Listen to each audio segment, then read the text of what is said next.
Selamat sore saudara-saudara yang terkasih dalam Yesus Kristus. Kita patut bersyukur dan berterima kasih kepada Tuhan Yesus Kristus dan Roh Kudus, di mana Tuhan telah menyertai kita di sepanjang hari kerja kita, mulai dari pagi hari sampai 3 di sore hari ini. Selamat sore juga saudara-saudara yang baru bergabung dan yang sudah bergabung dengan kami semua. Kami dari Gereja Masjid Hari ke-7 Sidang Jemaat Yesus di Puro Surakarta.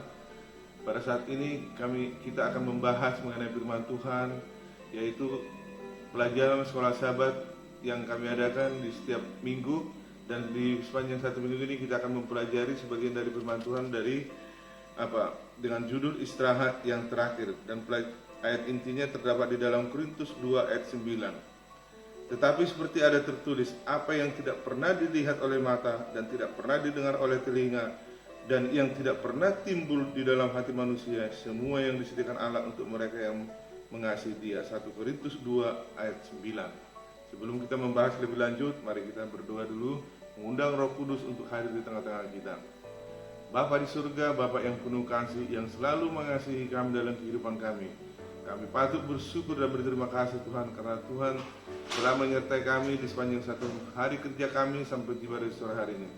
Dan kami memohon kiranya Tuhan mengurapi kami melalui Roh Kudus Bapa, di mana pada saat ini kami akan membahas sebagian dari firman-Mu yang besar di dalam pelajaran sekolah Sabat di dalam satu minggu ini Bapak. Kiranya Tuhan menjamah hati dan pikiran kami supaya kami mengerti arti firman Tuhan dalam kehidupan dan peran kami Bapak.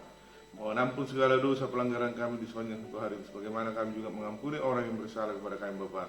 Inilah doa harapan kami Bapak, kehendak-Mu yang jadi, bukan karena kehendak kami. Hamba mempersembahkan doa kami yang kurang sempurna ini di dalam nama kasih Yesus Kristus Juru Selamat kami, di mana kami berdoa dan mengucap syukur. Amin. Pada sore hari ini kita akan membahas pelajaran di hari Senin, yaitu dengan judul Hitung Mundur. Di Bukit Zaitun, Yesus melukis sejarah dalam garis besar ketika Dia menanggapi pertanyaan para murid. Sebagaimana tertulis dalam Matius 24:3 dikatakan apa? Katakanlah kepada kami, bila manakah itu akan terjadi, dan apakah tanda kedatangan-Mu dan tanda kesudahan dunia ini?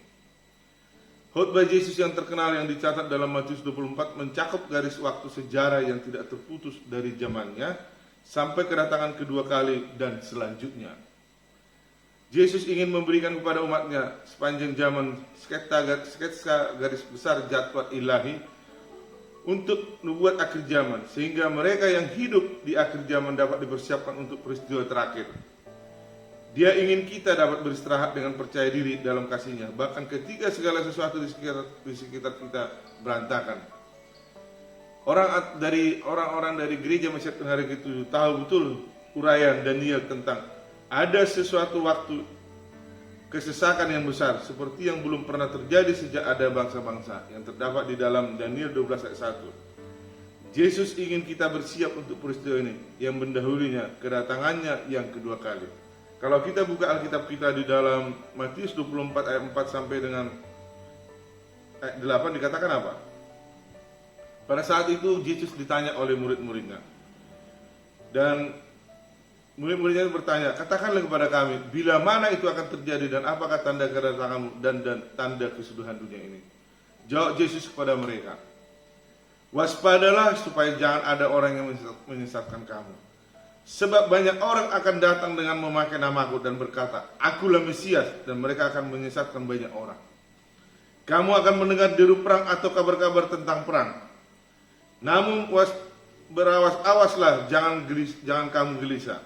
Sebab semuanya itu harus terjadi, tetapi itu belum kesudahannya. Sebab bangsa akan bangkit melawan bangsa, dan kerajaan akan melawan kerajaan. Akan ada kelaparan dan gempa bumi di berbagai tempat. Akan tetapi semuanya itu barulah permulaan penderitaan menjelang zaman baru. Itulah jawaban Yesus Kristus kepada murid-muridnya ketika mereka bertanya, apakah hari kesudahan itu dan tanda-tandanya? Dilanjutkan lagi di dalam Matius 24, 23 dan 31 dikatakan apa? Pada waktu itu jika orang berkata kepada kamu, lihat Mesias ada di sini, atau Mesias ada di sana, jangan kamu percaya. Sebab Mesias-Mesias palsu dan nabi-nabi palsu akan muncul dan mereka akan mengadakan tanda-tanda yang dahsyat, mujizat-mujizat, sehingga sekiranya mungkin mereka menyesatkan orang-orang pilihan juga. Camkanlah aku sudah mengatakan terlebih dahulu kepadamu. Jadi apabila orang berkata kepadamu, lihat ia ada di padang gurun, janganlah kamu pergi ke situ. Atau ia ada di dalam bilik, janganlah kamu percaya. Sebab sama seperti kita kilat memancar dari sebelah timur dan melontarkan cahayanya sampai ke barat, demikian pula lah